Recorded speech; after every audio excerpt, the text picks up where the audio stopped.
Operation सिंदूर में आप कब सिनेरियो में आए और कैसे आए? आप कहाँ थे? आपको कैसे मैसेज मिला? मैं तब छुट्टी पे था, तो लेकिन मुझे भी आइडिया लग गया था कि कुछ ना कुछ हलचल शुरू हो गई है, तो I immediately return back from leave. तो सर्वेलेंस सेंटर में मैं गया तो सीओ साहब ने मेरे को टारगेट बताया, दिखाया और उसके बारे में मेरे को ब्रीफ किया।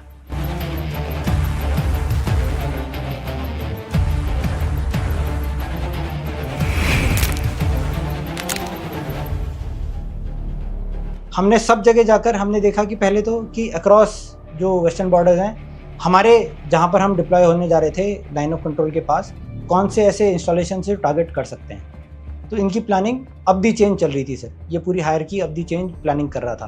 तो मेरे को नहीं पता था कि क्या प्लानिंग चल था क्या नहीं। हम तो हमारे टास्क में बिजी थे और हम हर चीज़ को टारगेट और उनकी पोस्ट को टारगेट बनाकर ही बैठा था। जब मौका मिले उनको ठोकना और उनको बर्बाद करना।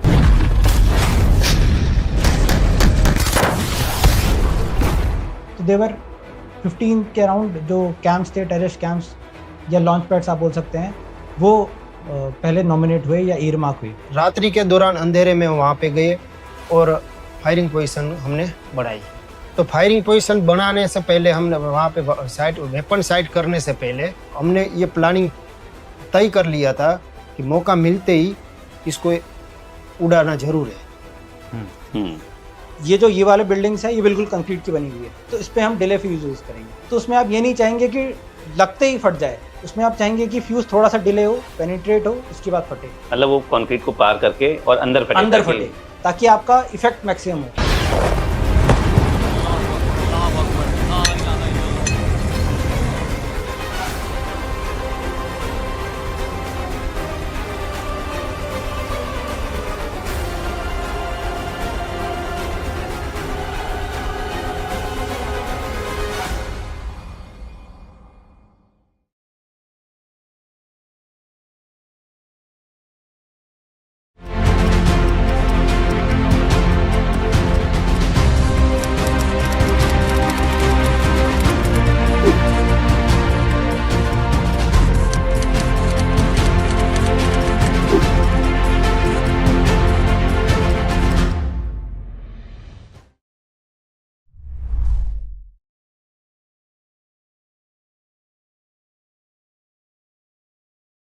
जय Hind and welcome back to Monks and Warriors. आज के जो गेस्ट हैं वो भी बहुत स्पेशल हैं। ऑपरेशन सिंदूर के दौरान आप सब ने न्यूज़ में देखा होगा कि इंडियन फोर्सेस ने कई सारे टारगेट्स पाकिस्तान में डिस्ट्रॉय किए थे। एक पूरी लिस्ट ऑफ टारगेट्स आपको ध्यान होगा।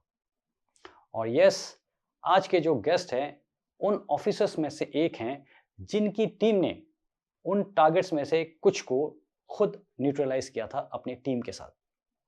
मैं नंबर्स नहीं बोलूंगा, बट उनका रोल क्लियर, प्रिसाइज और मिशन क्रिटिकल था। ये हमारे लिए एक बहुत ऑनर की बात है कि आज हम होस्ट कर रहे हैं लेफ्टिनेंट कर्नल सुशील बिष्ट वीर चक्रा, एक ऑफिसर जिन्होंने ऑपरेशन सिंदूर में एक्सेप्शनल लीडरशिप, थॉरो प्लानिंग और काम एग्जीक्यूशन दिखाई। तो without wasting much time, let's get started with lieutenant colonel Sushil Bisht Vir Chakra. Hi Sushil, welcome to our channel. और हमारे लिए आज एक्चुअली बहुत स्पेशल दिन है क्योंकि हमारे पास एक सर्विंग वीर चक्रा अवॉर्डी हैं। एंड और भी खास इसीलिए है क्योंकि आपने अभी ऑपरेशन सिंदूर के दौरान you have been awarded with Vir Chakra. So thank you so much for joining us here. Sir thank you so much for hosting us sir. मुझे बुलाने के लिए शुक्रिया सर आप लोगों का। इट इज़ अ मैटर कि बहुत ऑनर की बात है मेरे लिए सर कि मैंने ऑप सिंदूर में पार्ट लिया, और आपके माध्यम से मैं पूरी देश को, पूरी जनता को बताना चाहूँगा कि हमारा ऑप सिंदूर में क्या ऑपरेशन रहा और क्या इंडियन आर्टिलरी और इंडियन आर्मी की क्या काबिलियत है। So thank you again so much sir. So welcome to Monks and Warriors Sushil. And आपने जैसे बोला कि इस चैनल के माध्यम से आप पूरी भारत के जनता को बताना चाहेंगे कि आर्टिलरी का क्या योगदान रहा ऑप सिंदूर में। तो शुरुआत करते हैं हम आर्टिलरी से कि आर्टिलरी की रिक्वायरमेंट कब कब आती है, कहाँ आती है, आर्टिलरी का ओरिजिन कैसे हुआ, शुरुआत कहाँ से हुई और क्या महत्व है इसका, कितनी कैपेबिलिटी है? सर आर्टिलरी आपने पहले भी देखा होगा कि बहुत टाइम पहले से आ रही है। इंडियन हिस्ट्री अगर आप बात करते हैं तो बाबर के समय से हम बोलते हैं कि आर्टिलरी का ओरिजिन तब हुआ जब बाबर इंडिया में आए, बैटल ऑफ पानीपत में। Battle of Panipat. तो डेट इज कंसिडर्ड कि इंडियन जो आर्टिलरी है वो तब से चलती आ रही है। आर्टिलरी एक मेजर बैटल विनिंग फैक्टर रहा है किसी भी वॉर में आप ले लें सर, वर्ल्ड वॉर 1 की बात करें, वर्ल्ड वॉर 2 की बात करें, इवन प्रेजेंट अगर आप रशिया यूक्रेन देखते हैं, तो आर्टिलरी एक ऐसा मीडियम है, माध्यम है, जिससे आप लॉन्ग रेंज वेपनरी यूज़ करके दुश्मन को दबा कर सकते हैं। तो artillery is a major battle winning factor, और अभी भी आप king of the battles artillery को ही बोलते हैं सर, हमेशा, and god of war is considered artillery. So artillery एक अभी ट्रेडिशनल आर्टिलरी से काफ़ी कुछ चेंजेस आ रहे हैं सर। पहले आप लोग ट्रेडिशनल एक आर्टिलरी सिस्टम को फंक्शनिंग करने में करीबन 30 से 40 मिनट लगते थे सर, उसको रेडी करने में, हालत करने में, एक जगह गन एरिया जाके डिप्लॉय होने में उन्हें लगता था करीबन 30 मिनट लगता था, जस्ट फॉर डिप्लॉयमेंट पार्ट, कि आगे गन्स डिप्लॉय करी, उनका ठीक तरह से उन्हें उनको बेरिंग पास करा और वो रेडी टू फायर है, तो आने में उन्हें टाइम लगता था सर पहले।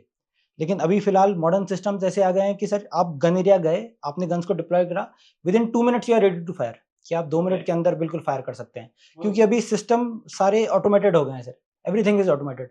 यू हैव जीपीएस, आपके पास इनर्शियल नेविगेशन सिस्टम है, आपके पास ग्लोबल पोजिशनिंग सिस्टम है जो आपकी उस गन में लगा हुआ है सर, तो आपको अभी इतना ज़्यादा दिक्कत नहीं पड़ती। जो आप ट्रेडिशनल वेपन सिस्टम की अगर हम बात करें, उसके मुताबिक जो प्रेडेंस सिस्टम आ रहे हैं वो बहुत अच्छे सिस्टम्स हैं सर, और काफ़ी डेवलप होके इंडियन आर्टिलरी में नए सिस्टम्स आ रहे हैं सर, मॉडर्नाइजेशन चल रहा है सर। आर्टिलरी अभी गन सेंट्रिक तो है ही सर, उसके साथ साथ ड्रोन सेंट्रिक भी बनता जा रहा है सर, कि ड्रोन्स भी इंडियन आर्टिलरी में इंडक्ट होने शुरू होंगे सर। तो थोड़ा सा अगर हम कैपेबिलिटी की बात करें, Sure. मतलब हम स्पेसिफिक अगर हम इंडियन आर्टी की ना बात करके ओवरऑल आर्टिलरी की कैपेबिलिटी की बात करें कि किस तरह की गन्स आ गई हैं, किस तरह का फ्यूचर वाले जो वेपन सिस्टम हैं कि किस तरह के इंडक्ट हो रहे हैं कैपेबिलिटी वाइज। सर आर्टिलरी का मेन कैपेबिलिटी यही है कि वो दूर तक उसकी मारक क्षमता है। आर्टिलरी में आप बात करते हैं तो आप किलोमीटर्स की बात करते हैं, कि आपकी रेंज 17 किलोमीटर है, कि 30 किलोमीटर है, कि 40 किलोमीटर है, कि 50 किलोमीटर है, तो उसके बारे में बात करते हैं। तो आर्टिलरी में पहले सिस्टम्स क्या थे कि नॉर्मल सिस्टम, जब आप इंडियन हिस्ट्री की बात करें तो तब तो आमने सामने की लड़ाई होती थी, कि विद इन आपको दिख रहा है टारगेट और उस पर आप देख रहे हैं, गन्स को लगा रहे हैं और उस पर फायर कर रहे हैं। लेकिन अभी यह क्या हुआ, जब से इवॉल्व होना शुरू हुआ है इंडियन आर्टिलरी का, तो रेंजेस बढ़ते गए हैं।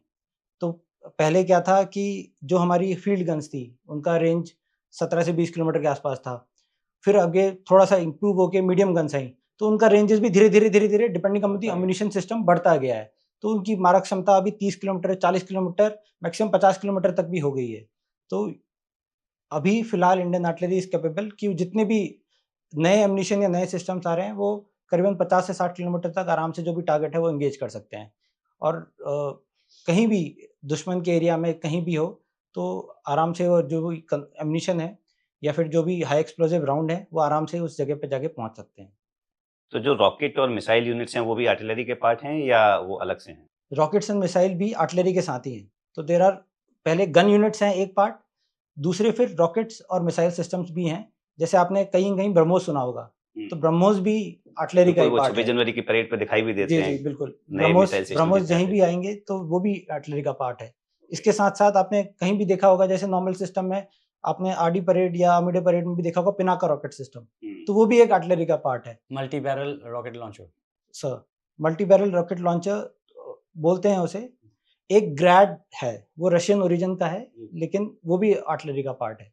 तो ये वाले rocket system, missile systems and gun systems, ये सारे आर्टिलरी के पार्ट हैं जो फिलहाल अभी इंडियन आर्टिलरी में फिर तो हैं। मैं कहूंगा कि 50-60 किलोमीटर नहीं, काफी लंबी रेंज है हाँ, आर्टिलरी की। मतलब ये तो गन सिस्टम्स की हैं, बाकी रॉकेट्स एंड मिसाइल्स की तो आप जितना चाहे, जितना डेप्थ में हो वहां पर ये राउंड को जरूर पहुंच जाएंगे। मिसाइल सिस्टम जितना है उतना एंगेज कर सकते हैं। ओह ये फिर तो दैट्स ह्यूज। हम्म। इसी के साथ अगर हम प्रिसिशन एम्यूनिशंस की बात करें, so what is the latest, मतलब अभी प्रिसिशन एम्यूनिशन, मैं आपको इंडिया के कैपेबिलिटीज़ देने की बात नहीं कर रहा हूँ, but if you look at global trends क्या है, उसको अगर आप बता सकते हैं कि किस तरह के प्रिसिशन एम्यूनिशन होते हैं, किस टेक्नोलॉजी पे चलता है, जो अगेन ओपन सोर्स अवेलेबल है। एज पर ओपन सोर्स और एज पर जो भी टेक्नोलॉजी आजकल प्रिसीजन एम्यूनिशन में आ रही है, प्रिसीजन एम्यूनिशन बेसिकली वो राउंड है। जैसे आर्टिलरी का अगर आप नॉर्मल गन सिस्टम्स लें, तो आर्टिलरी अगर एक जगह फायर करता है तो हम ये नहीं बोलते हैं कि वो पिन पॉइंट टारगेट में जाएगा, उसका मारक क्षमता एक एरिया दिखाता है, तो एक एरिया वेपन है। नॉर्मली जो भी आर्टिलरी है वो एक एरिया वेपन है और उसका भी फायर एक एरिया पे आता है। लेकिन अगर आप प्रिसीजन की बात करें तो अभी उस एरिया से आर्टिलरी धीरे धीरे ग्रो हो रहा है ताकि वो एक प्रिसाइज और एक एक्यूरेट टारगेट को ठीक तरह से बर्बाद कर सके। तो इसके लिए डिफरेंट टाइप ऑफ नई टेक्नोलॉजीज ने एम्यूनिशन सिस्टम बनाए हैं। जैसे एक आप बोल सकते हैं कि जीपीएस गाइडेड एम्यूनिशन सिस्टम है, उसके आगे जीपीएस रिसीवर लगा होगा, आपको उसमें जीपीएस के कोऑर्डिनेट्स डालने हैं और फिर वो जो सैटेलाइट है जीपीएस सैटेलाइट, उससे फिर वो गाइड होते होते अपना टारगेट में जाएगा और टारगेट को डिस्ट्रॉय करेगा। तो सेकंड सिस्टम की अगर हम बात करें जीपीएस के अलावा, एक टेरकॉम या फिर टेरेन कंटूर मैचिंग करके एक सिस्टम है, जिसमें जो भी टेरेन के हिसाब से उसमें चीज़ें प्रीफेड होती हैं और जो आपका राउंड है या फिर जो भी मिसाइल सिस्टम है वो उस टेरेन को देखते हुए अपने टारगेट तक जाता है। तीसरे सिस्टम की अगर हम बात करें तो वो आईआर सीकर और रिसीवर का है कि इंफ्रारेड भी उस पर माउंट हो सकता है, जी राउंड ओब्लिक मिसाइल सिस्टम पे माउंट हो सकता है और उसकी मदद से फिर वो टारगेट पे पहुंच सकता है। तो ये different type of precision ammunition है जो आजकल, चाहे इंडियन आर्टिलरी की बात कर लीजिए या बाकी भी वर्ल्ड आर्टिलरी में बात कर लीजिए, तो वहाँ पर सभी जगह आ रहे हैं आजकल। ये जो इंफ्रारेड वाला बताया आपने, शायद उसमें स्पेशल फोर्सेस के साथ भी काम करते हैं, वो जा करके किसी ने टारगेट को इल्यूमिनेट करना होता है, लेजर डेजिग्नेटेड, हाँ लेजर से आप उसको डेजिग्नेट करते हैं ताकि एक बड़ा अम्ब्रेला पड़ता है और जिससे जो एम्यूनिशन है जैसे ही उस अम्ब्रेला के अंदर डिटेक्ट करता है, गाइड होते हुए फिर टारगेट तक डिस्ट्रॉय गाइड करता हुआ टारगेट पे वो करता है। या so coming on to operation Sindoor की बात करते हैं फिर।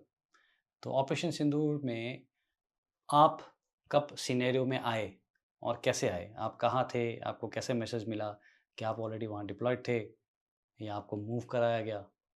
सर ऑपरेशन सिंदूर में जैसे ही पहलगाम का अटैक हुआ था 22 अप्रैल में, तो मैं अपने नेटिव विलेज में था। मैं छुट्टी पे था, 15 दिन की छुट्टी गया था। नॉर्मली जो ऑफिसर्स कमांडिंग होते हैं छुट्टी मिलना थोड़ा डिफिकल्ट हो जाता है, थोड़ा जाके, तो मैं छुट्टी पे लेके गया था, 15 दिन की छुट्टी पे था। तो on the 7th day that incident happened कि हमें पता लगा न्यूज़ के माध्यम से कि कुछ एक ऐसा इंसिडेंट हो गया है पहलगाम में।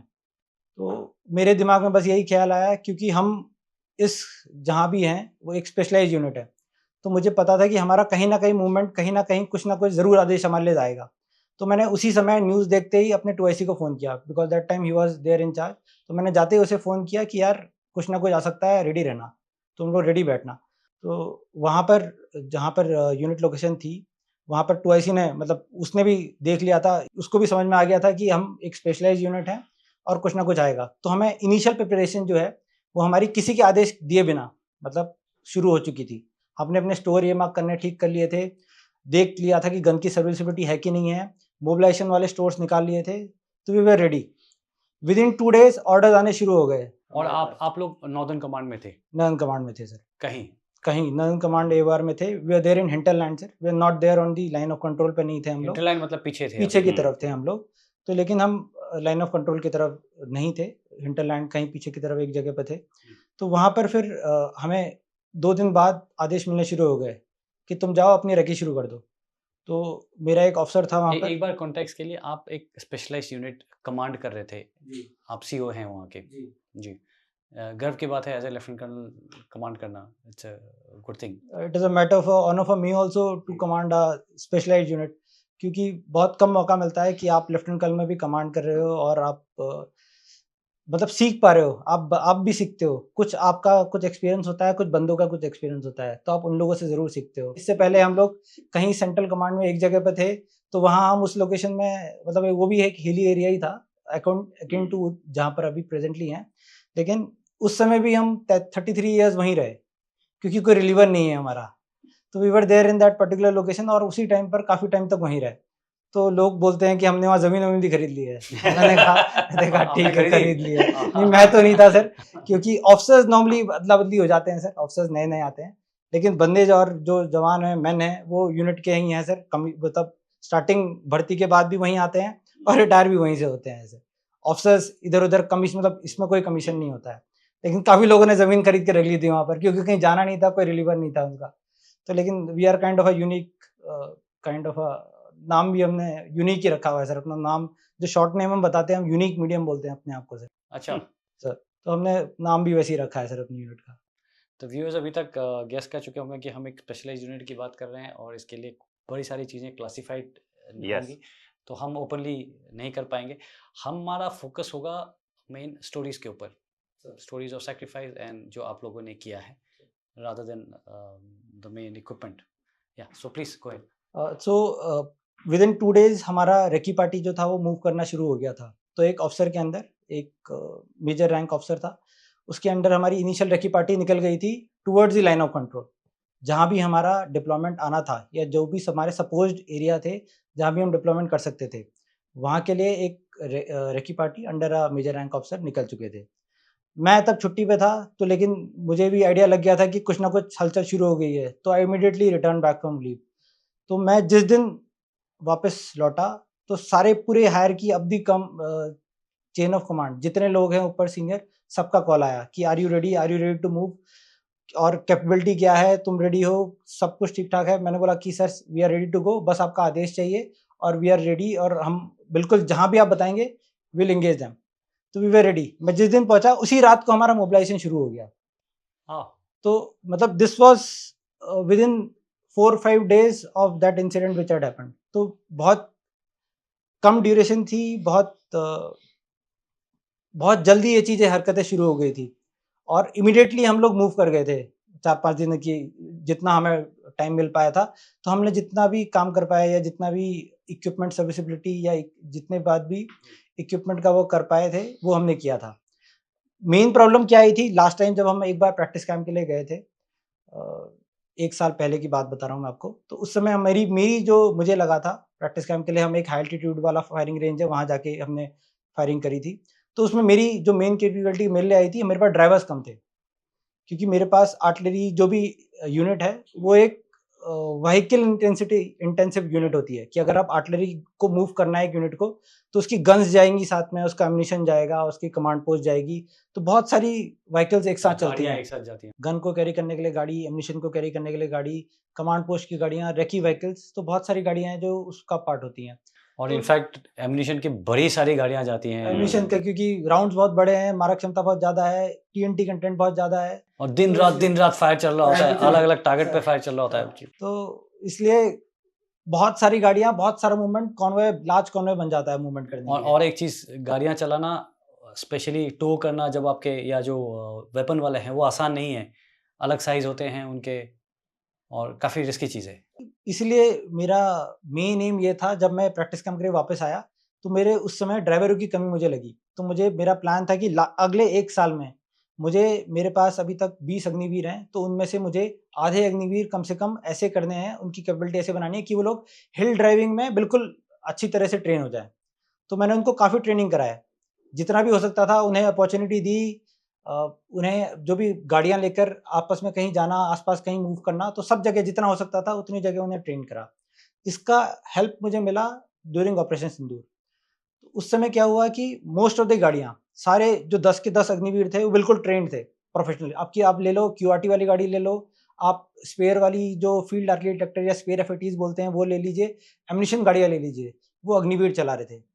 तो अग्निवीर बिल्कुल ठीक तरह से, बिल्कुल अच्छी तरह से ट्रेन हो गए थे sir, to drive in the hilly area sir. अगर मैं 1 मिनट ले करके ये थोड़ा दोबारा एक समझा देता हूँ, क्योंकि बहुत सारे व्यूअर्स में से लगेगा कि ये कौन सी बड़ी चीज़ है, हम भी गाड़ी चलाते हैं, बट फौज का जंग के दौरान गाड़ी चलाना, एकदम अंधेरे में बिना इनफैक्ट लाइट के भी जलाए हुए कॉन्वॉय लाइट्स में चलाना, और बड़े हाईवे में नहीं चलाते हैं, छोटे छोटे ऐसे रास्तों में, ऑपरेशन ट्रैक्स में लेकर के जाना होता है, जो रास्तों की हालत ख़राब होती है बर्फ़ के अंदर। और स्पेशली जो मैं आपको बता रहा था कि गाड़ियों के साइजेस भी अलग अलग होते हैं, उनको चलाना it's a big thing. Even sir that their years of service, 1 साल या 2 साल की नौकरी में भी वी आर गिविंग, मतलब आई एम प्राउड कि ये लोग चला पाए वहाँ तक, जहाँ तक आपके ऑपरेशनल एरिया में जाना था, कहीं भी जाना था, they were very well trained sir, अच्छे से था, उनका काम बहुत अच्छा रहा सर पूरे ऑप सिंदूर के दौरान में। चाहे आप इंडक्शन ले लो, गन डिप्लॉयमेंट ले लीजिए सर, क्या चाहे आप डी इंडक्शन ले लीजिए, बिल्कुल ठीक तरह से। मुझे कहीं दोबारा बोलने की ज़रूरत नहीं पड़ी ऑपरेशन के दौरान। तो देवर हिमसेल्फ रेडी सर कि हम लोग काम करेंगे, हम लोग ये करेंगे, हम लोग ठीक तरह से डाइव करेंगे, आप लोग टेंशन लेना मत लीजिए। तो देवर हिमसेल्फ रेडी सर। सो इसके आगे जब आप पहुंचे अपने एरियाज में, सो वी हैड, मतलब हम स्टेज फॉरवर्ड करके मूव कर रहे थे, एक जगह से, पहले एक जगह पर गए थे, वहाँ पर नॉर्मली एक हेडक्वार्टर लोकेशन थी, वहाँ पर हमने इनिशियल प्लानिंग उस लोकेशन में जाके किया। तो उस इनिशियल प्लानिंग में मतलब मेरा ज़्यादा रोल था as a officer commanding of that particular unit, क्योंकि मुझे पता होना चाहिए था कि टारगेट क्या है, ऑप्शंस क्या हैं, कि कहाँ पर गन एरिया आ रहा है, कहाँ पर वो आ रहा है। तो मेरा काम थोड़ा-सा अपनी रेजिमेंट से थोड़ा-सा अलग हो गया था। तो मैं पूरा प्लानिंग और सब प्रिपरेशन में सब कुछ इन्वॉल्व था। बाकी जो भी यूनिट थी, उनको फिर हमने रिहर्सल्स करने के लिए लगा दिया था सर, कि आप शुरू करिए, आप रिहर्सल करना शुरू करिए, कि आप पहले करिए कि कैसे गन डिप्लॉयमेंट करेंगे। तो उनकी रिहर्सल शुरू हो रही थी। फिर हमारा मेन था कि हमें टाइम लिमिट बहुत कम मिलेगा, तो आप जितने से जल्दी इंटेंस फायर रेट में, अगर मैं बोलना चाहूँ, तो इंटेंस फायर रेट में कैसे कि आप जल्दी राउंड निकाल सकते हैं, तो उस पर प्रिपरेशन करना शुरू हो रहा था। हम स्पेशलाइज्ड एम्यूनिशन फायर करने वाले थे, तो स्पेशलाइज्ड एम्यूनिशन फायर करने के लिए उसकी स्पेशलाइज्ड प्रिपरेशन भी ज़रूरी थी सर। तो उसके लिए हमने राउंड्स को तैयार करके। हाँ सर, तो उसके लिए हमने डिटेल्ड चेकलिस्ट बनाई थी, कि ताकि हम छोटी से छोटी चीज़ है वो मिस ना करें, कि इसमें इतने स्क्रू हैं तो आपको चेक करना है कि कहीं पे लूज़ तो नहीं है। इसमें इतने ये वाला चीज़ है, पहला पार्ट है, आपको ये खोलेंगे, दूसरे में ये खोलेंगे, तीसरे में ये खोलेंगे। तो ऐसे करके हमने एक डिटेल चेकलिस्ट बना रखी थी। तो मेन बंदों का काम और बाकी जितने लोग थे वो सब यही कर रहे थे, जितने ऑफिसर्स मेरे साथ गए थे प्लस जितने जेसीओज and other rank, they were just focused on the preparation part. I was focused on the planning part of it sir. तो मेरा प्लानिंग पार्ट में हमने सब जगह जाकर हमने देखा कि पहले तो कि अक्रॉस जो वेस्टर्न बॉर्डर्स हैं, हमारे जहाँ पर हम डिप्लॉय होने जा रहे थे लाइन ऑफ कंट्रोल के पास, कौन से ऐसे इंस्टॉलेशन से टारगेट कर सकते हैं। तो इनकी प्लानिंग अवधि चेंज चल रही थी सर, ये पूरी हायरकी अवधि चेंज प्लानिंग कर रहा था। तो देवर 15 के अराउंड जो कैंप्स थे, टेररिस्ट कैंप्स या लॉन्च पैड्स आप बोल सकते हैं, वो पहले नॉमिनेट हुए या ईयरमार्क हुए। फिर उसमें से देखा गया कि इनके मुताबिक आप गन एरिया कहाँ सेलेक्ट कर सकते हैं, क्योंकि डिपेंडिंग अपॉन हमारी जो कैपेबिलिटी है कि हम लोग इतने तक दूर से मार्क कर सकते हैं, तो उसके लिए आपको ये वाला गन एरिया सूटेबल रहेगा। फिर हम गन एरिया की भी अच्छी तरह से रेकी करके उसको फिर नॉमिनेट कर रहे थे। उसके लिए भी हमने कुछ सोचा हुआ था कि मान लीजिए कि अगर आप एक गन एरिया जाते हैं, ऐसा नहीं है कि ओपन मैदान होना चाहिए। उसके लिए हमने चूज़ करा था कि सामने एक पहाड़ी हो, ताकि अगर हमारा सी भी डायरेक्ट ना आए, अगर किसी को फायर भी करना पड़े तो हाई एंगल से फायर करें। सी बी काउंटर बम्बार्डमेंट होता है आर्टिलरी के लिए, बड़ा वो होता है कि आप अगर एक जगह गए और आपने जैसे ही वहां से अपने गन्स ओपन किए, ओपन फायर किए, किया, तो वापस दुश्मन का गोला फायर आ आएगा। सकता है सर। Yes sir. तो दुश्मन का जो गोला है उसको कहते हैं counter bombardment, sir correct? Sir, तो उस काउंटर बम्बार्डमेंट से बचने के लिए हमने प्लानिंग ऐसा किया था सर कि अगर बाय चांस कोई काउंटर बम्बार्डमेंट हमारे फायरिंग करते हुए आ जाएगा, तो हमारा P1 तो था कि हम मिशन कंप्लीट करेंगे चाहे आए ना आए। P1 मतलब प्रायोरिटी प्रायोरिटी 1 टास्क ये था सर कि हम मिशन कंप्लीट करेंगे, चाहे गोला आए ना आए, हमें मतलब नहीं है, फायरिंग पूरी करेंगे। और अगर गोला आ जाता है तो मिशन कंप्लीट करने के बाद विल गो टक इन towards the hill side sir. एक पहाड़ी थी सामने, तो उसके अंदर सारी गन को ले जाएंगे, मैन हैंडल करेंगे और उन्हें टक इन कर देंगे। तो ये सारी प्लानिंग और रिहर्सल्स हमारी साथ साथ चल रही थी। जितना हमारा चल रहा था उसमें सारी प्लानिंग और रिहर्सल चल रही थी। तो करीबन धीरे धीरे धीरे करके ये तो हमारा पार्ट था सर, लेकिन ऊपर हायरकी देख रहा था कि बेस्ट पॉसिबल आपको पीएसडीए कैसे पता लग सकता है, कि पीएचडी मतलब पोस्ट स्ट्राइक डैमेज असेसमेंट, मतलब कि अगर आपने स्ट्राइक किया है एक टारगेट को, तो उस स्ट्राइक इफेक्टिव रहा कि नहीं रहा, कि आपको दोबारा एंगेज करने की ज़रूरत पड़ेगी या नहीं पड़ेगी, ये उस असेसमेंट से पता लगता है। तो अभी हमारी रेंज बहुत ज़्यादा थी, तो हम एज अ नहीं कर सकते थे। तो इसमें जो हायरकी थी उन्होंने हेल्प करी। तो जैसे यूएवीज़ थे, यूएवीज़ पीएचडीए के लिए नॉमिनेटेड थे, तो वो लोग पीएचडीए कर रहे थे और उसकी इमेजरी आ रही थी। तो हायरकी की प्लानिंग ये हो रही थी कि इसमें बेस्ट पॉसिबल टाइम सेलेक्ट करना, कि आप फायरिंग कब होनी चाहिए हमारी, डॉन के समय होनी चाहिए, डस्क के होनी चाहिए, मिड डे होनी चाहिए, कि मिडनाइट होनी चाहिए। तो ये प्लानिंग चल रहा था कि ताकि पीएचडी भी पता लगे कि कम से कम इफेक्टिव हुआ है टारगेट में कि नहीं हुआ है। तो ये साथ साथ प्लानिंग चल रही थी। इसके साथ साथ प्लानिंग प्रोसेस का ही थोड़ा सा और बता सकता हूँ अगर मैं, तो जो आर्मी हेडक्वार्टर्स ने भी एक स्पेशलाइज्ड टीम हमारे पास भेजी थी, क्योंकि गन्स को तो सिर्फ कोऑर्डिनेट समझ में आता है, गन्स को और कुछ समझ में नहीं आता। उनको समझ में आता है कि हाँ बस ये कोऑर्डिनेट आपको दिया है, आपने कोऑर्डिनेट लगाया और फायर कर दिया, लेकिन उस कोऑर्डिनेट को निकालना बहुत ज़रूरी है। तो उस कोऑर्डिनेट को निकालने के लिए उसमें भी 1 मीटर की भी गलती लेफ्ट और राइट नहीं हो सकता। तो उसके लिए भी एक स्पेशलाइज्ड यूनिट हमारी मदद के लिए आई थी, जो हेडक्वार्टर में बैठ के हमारे साथ बैठ के बिल्कुल सारे जो भी सैटेलाइट इमेजरीज़ हैं, प्लस जो भी कमर्शियल इमेजरी अवेलेबल है, उससे बैठकर हम टारगेट का एनालिसिस कर रहे थे तो टारगेट का एनालिसिस वाला पार्ट हमने 1-2 दिन पहले तक ख़त्म कर लिया था। तो हमें एग्जैक्टली पता था कि ये वाली बिल्डिंग में रीइंफोर्स्ड कंक्रीट है कि नहीं है, इसमें कितने खिड़की हैं, कितने दरवाजे हैं, कहाँ पर आपका एम पॉइंट रहेगा, इसमें बिल्डिंग कितनी लंबी है, कितनी बड़ी है, कहाँ पर आपको स्ट्राइक करना है कि मैक्सिमम इफेक्ट मिले। इसमें आप फ्यूज़, जैसे आप बोलते हैं आर्टिलरी में फ्यूजेस होते हैं, तो इसमें आप डिले लगा के फायर करें कि आप नॉर्मल पॉइंट डिस्ट्रक्शन, या फिर जैसे ही हिट करेगा, डिले मतलब उसमें कुछ सेकंड का डिले होता है फटने से पहले। आप समझाइए कब डिले इस्तेमाल होता है प्लीज। डिले मान लीजिए जैसे कंक्रीट बंकर है, तो उसमें आप ये नहीं चाहेंगे कि लगते ही फट जाए, उसमें आप चाहेंगे कि फ्यूज थोड़ा सा डिले हो, पेनिट्रेट हो, उसके बाद फटे, मतलब वो कंक्रीट को पार करके और अंदर फटे ताकि आपका इफेक्ट मैक्सिमम हो। तो फिर हमें चूज करना पड़ा कि आप पहले डिले, हम ये वाले बिल्डिंग्स है, ये बिल्कुल कंक्रीट की बनी हुई है, तो इस पे हम डिले फ्यूज यूज करेंगे। ये वाली बिल्डिंग है, इसमें नॉर्मल शीट लगी हुई है, तो इसको हम नॉर्मल करेंगे, क्योंकि हो सकता है कि अगर हम डिले लगाएं उसमें तो जमीन के अंदर चला जाए, तो उसमें फिर हमने डिले नहीं लगाया, उसमें हमने नॉर्मल पीडी में फायर किया। तो इसकी वजह से ये प्लानिंग बहुत टाइम तक, काफी टाइम तक रही। तो बहुत स्पेसिफिक है एक्चुअली कि अगर बिल्डिंग की हाइट ये है, यहाँ से घुसने में कितना टाइम लगेगा, अगर टाइम ज्यादा लगेगा तो आप डिले लगाएंगे ताकि अंदर जाके फटे। नहीं तो अगर आपने ज्यादा लगा दिया तो जमीन में चला जाएगा सर, तो जमीन में इफेक्ट नहीं होगा सर, क्योंकि वो डिले अंदर चला जाएगा तो इफेक्ट नहीं होगा। तो इसीलिए उस इफेक्ट को देखने के लिए हमने बिल्कुल एग्जैक्ट चूज करा कि इस टारगेट, तो वो टारगेट समझना, उसके जो भी कोऑर्डिनेट्स है वो निकालना, वो ज्यादा जरूरी था सर। तो इसमें जो स्पेशलाइज्ड टीम थी उन्होंने हमारी बहुत मदद करी। इवन जितने हेडक्वार्टर में लोग थे उन लोगों ने बहुत मदद करा। ये स्पेशलाइज्ड टीम आर्टिलरी की थे या किसी और? नहीं, और आर्म्स की थी सर, अदर आर्म्स की थी। वी विल नॉट डिस्कस, हम समझ गए लेकिन हम बात नहीं करेंगे। ओके। तो उन लोगों ने भी बहुत हेल्प करी सर हमारी।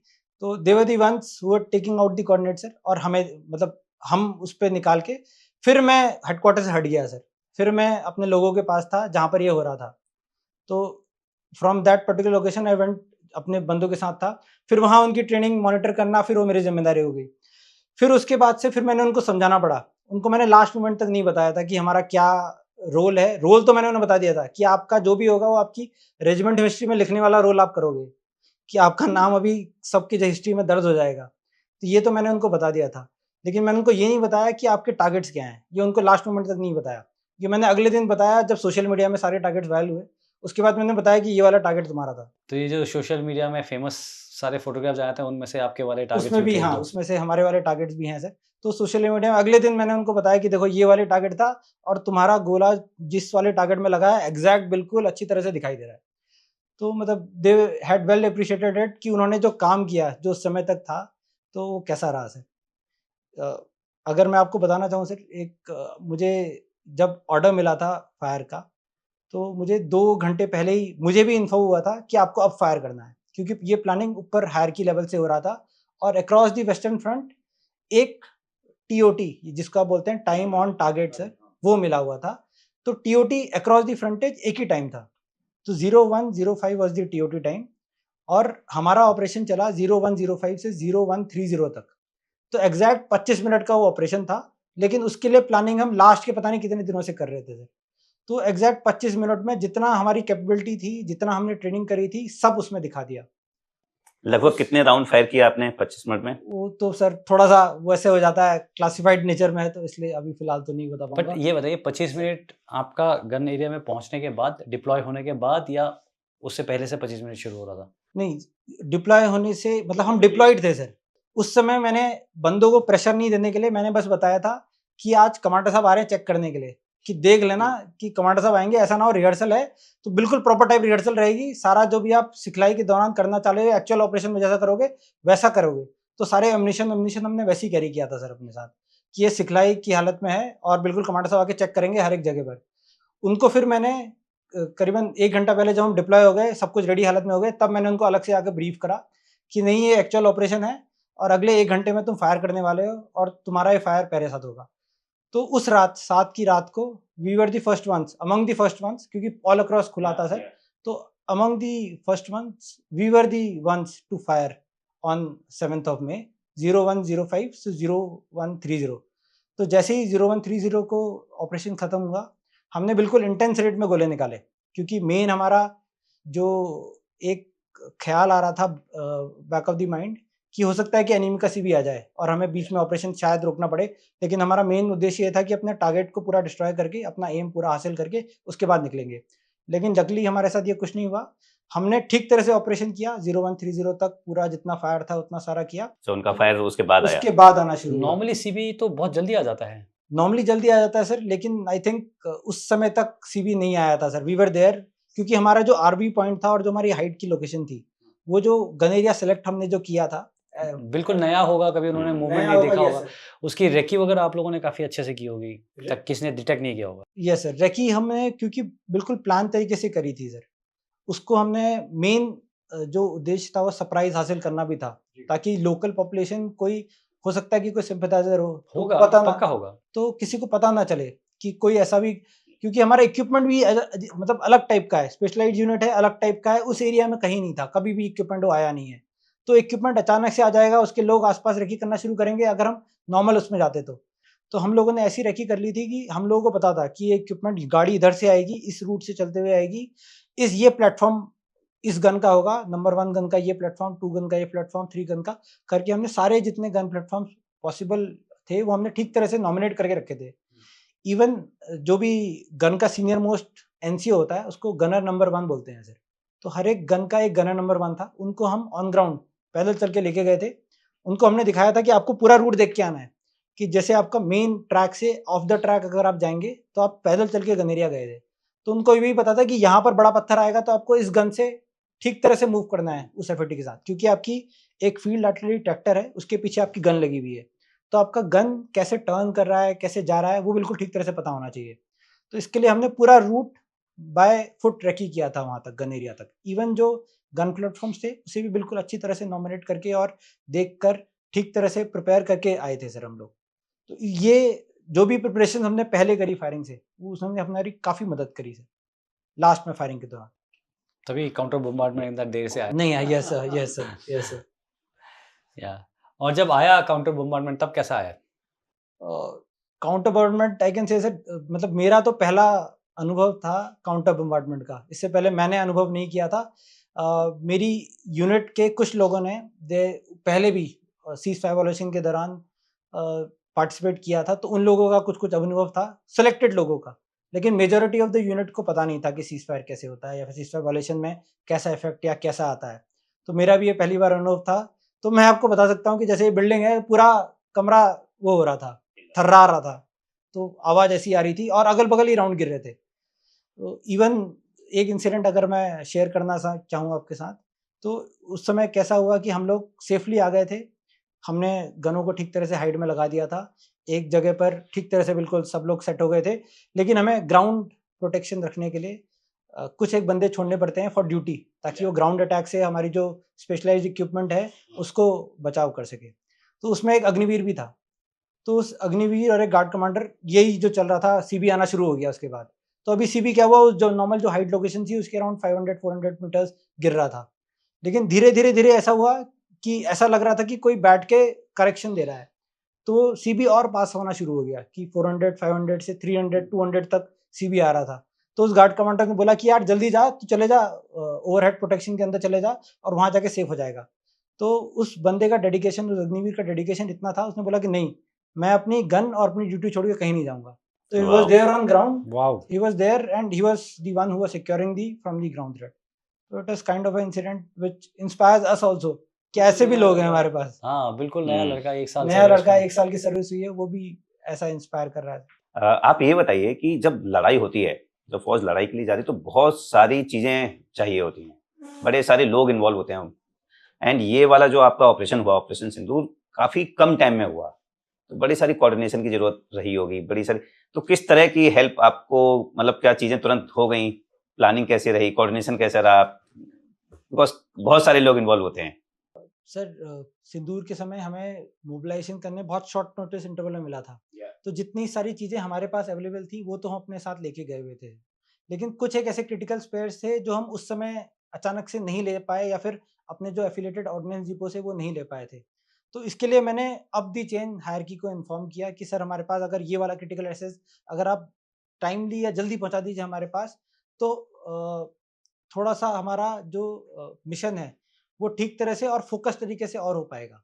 तो इसके लिए रातों रात वो इक्विपमेंट जो है वो जहाँ पर हमारी ऑर्डिनेंस डिपो है एफिलेटेड ऑर्डिनेंस डिपो से उसी दिन पहुँचाया गया और हमारे पास पहुँचाया गया।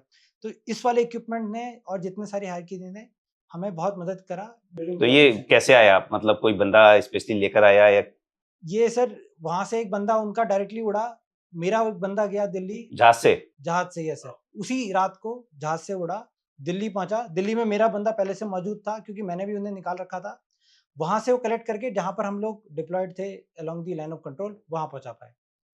तो ये बिल्कुल इसीलिए हम लोगों को बोला जाता है ना कि बस लड़ाई के लिए तैयार हो, हथियार एम्युनिशन सब मिल जाएगा तुमको पूरा कम ही। तो वहां जाके मुझे लगा कि पूरे इंडियन आर्मी का सपोर्ट कैसा होता है कि आपको जो भी क्रिटिकल चीज उस क्रिटिकल ऑपरेशन के लिए चाहिए, हम जहां भी बोल रहे थे, जो भी चीज बोल रहे थे, वो हमें उसी समय मिल रहा था। सो सुशील, आपने जो इनिशियल जो असॉल्ट में हमने टारगेट्स लिए थे उसमें से 2 मेजर टारगेट्स आपकी यूनिट ने न्यूट्रलाइज किया था, राइट? ये सर मतलब 7th को सर हमारे पास 2 क्रिटिकल टारगेट्स है सर। एक था वहाँ पर 2 हाई राइज बिल्डिंग थी और मल्टी स्टोरेज बिल्डिंग थी जिसको मैंने एंगेज किया। क्या था ये? ये सर उनका टेररिस्ट कैंप था सर और उस पर्टिकुलर लोकेशन को हमने एंगेज किया था सर। उनका ब्रीडिंग ग्राउंड या ब्रीडिंग सेंटर था sir. Okay. Second was launch pad sir.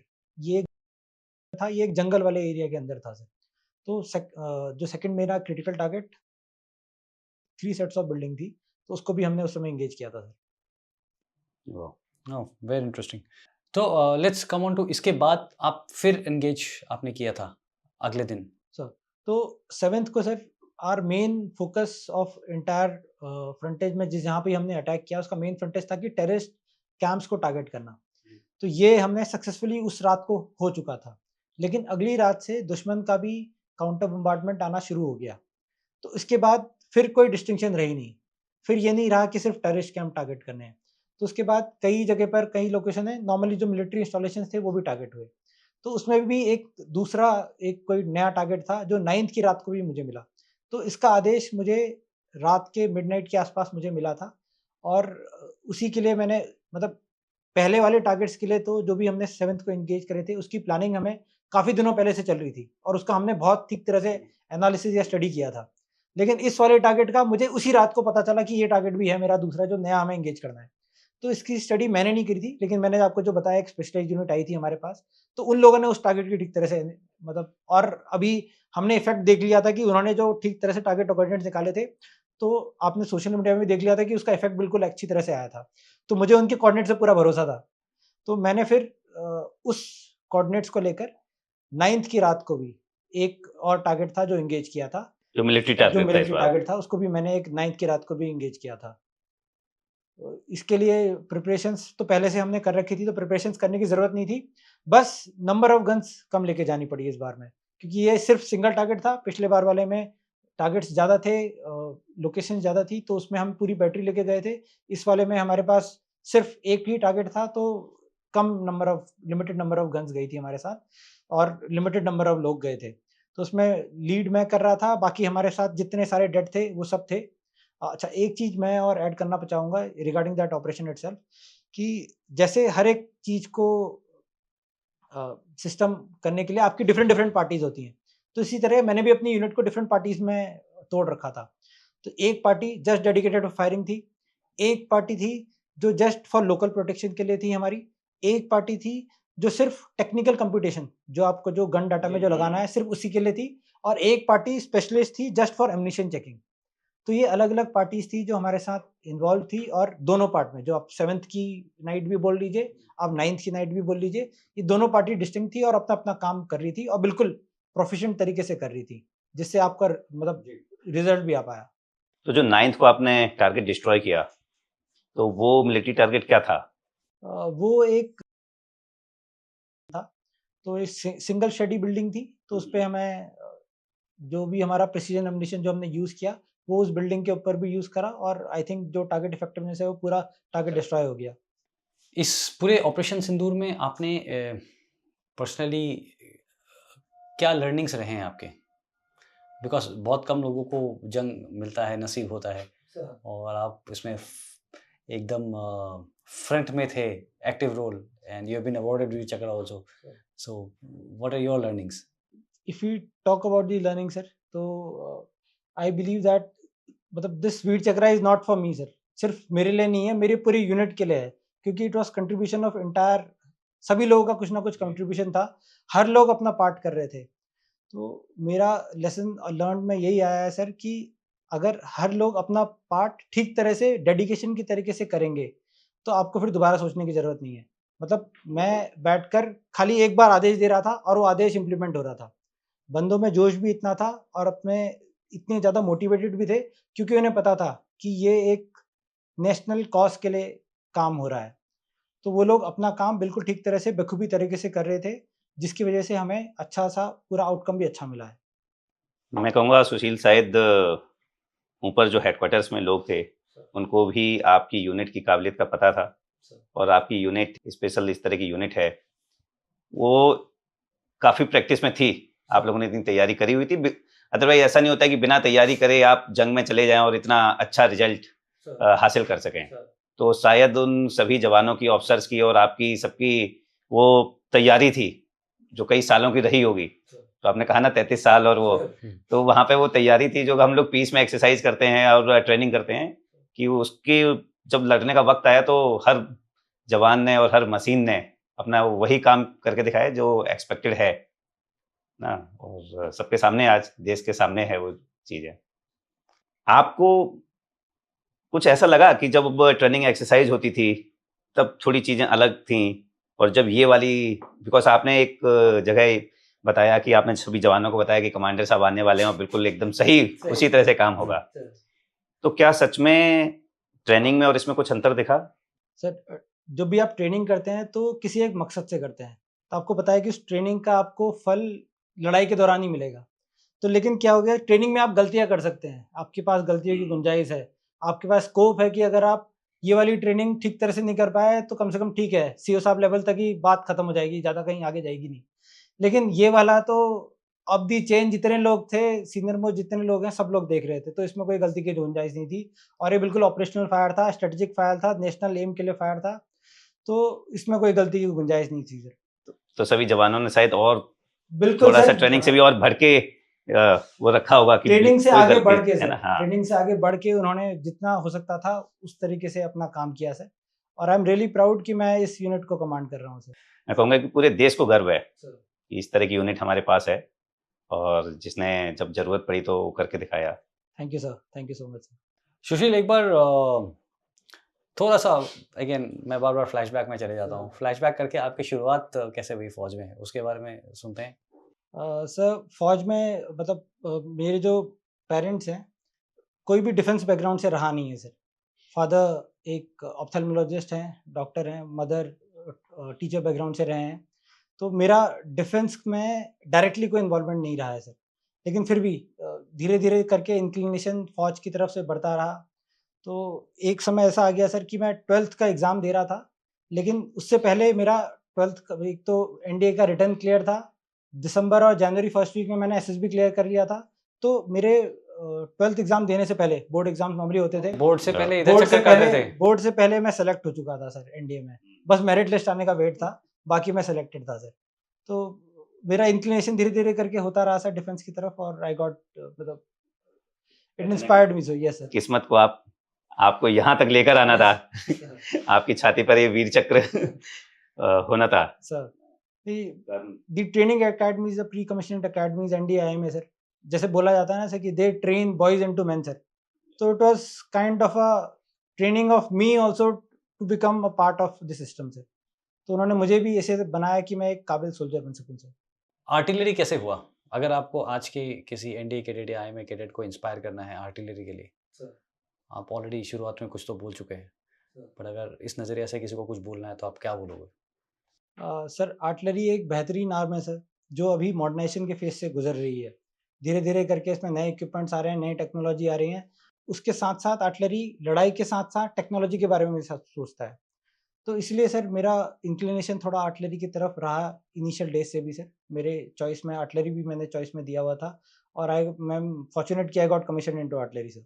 Thank you so much Sushil, it's been an absolute honour आपको होस्ट करना है यहाँ पे. हमारे लिए as we mention earlier also बहुत ही स्पेशल दिन है आज। Thank you so much, wish you all the best, वेन विश आपको, आपके स्पेशल यूनिट को, entire regiment of artillery all the best. And आप लोग बहुत अच्छा काम कर रहे हैं, हम आपके सबसे बड़े फैन में से हैं। Thank you sir, thank you so much for hosting अस।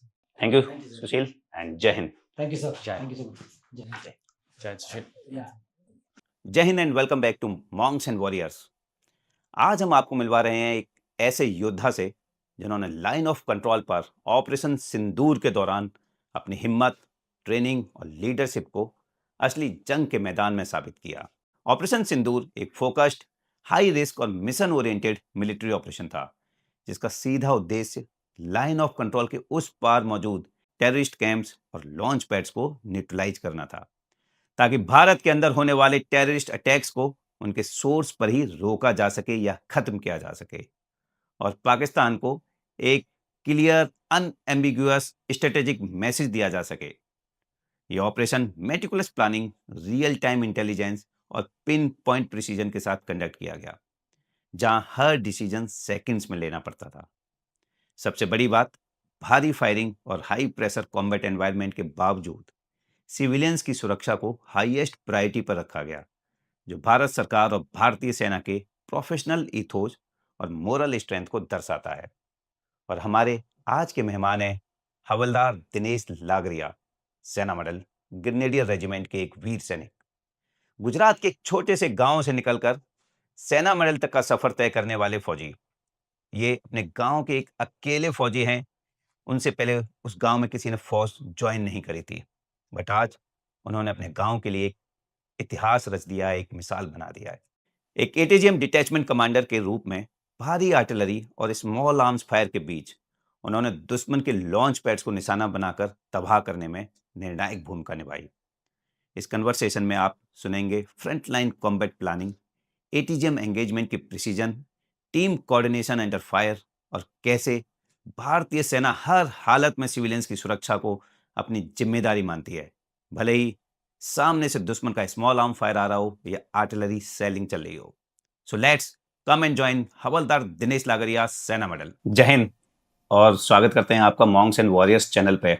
आप हवलदार लगारिया दिनेश भाई, पाला भाई, सेना मॉडल, जो भारतीय सेना की ग्रेनेडियर रेजिमेंट में है, सर्वदा शक्तिशाली और शायद सबसे ज़्यादा डेकोरेटेड रेजिमेंट, 3 परमवीर चक्र, 2 अशोक चक्र, और अभी आपने जो ऑप सिंदूर में काम किया है, मैं कहूँगा कि शायद हम जैसे लोगों को तो वो नसीब ही हासिल नहीं हुआ कि हम उसका हिस्सा बन पाएँ। आपका जो अदम्य साहस, शौर्य, वीरता और जो टीम वर्क आपने दिखाया है पूरे इसके दौरान, जिसके लिए आपको सेना मेडल गैलेंट्री से भी सम्मानित किया गया, तो स्वागत है आपका हमारे चैनल पर। Thank you sir. Dinesh ji, thank you so much, हमारे चैनल में आए आप, हमें बहुत खुशी है। तो सबसे पहले आप गुजरात के हैं जी। तो यहाँ से शुरू करते हैं हम कि गुजरात के मतलब काफ़ी कम लोग हैं फौज में।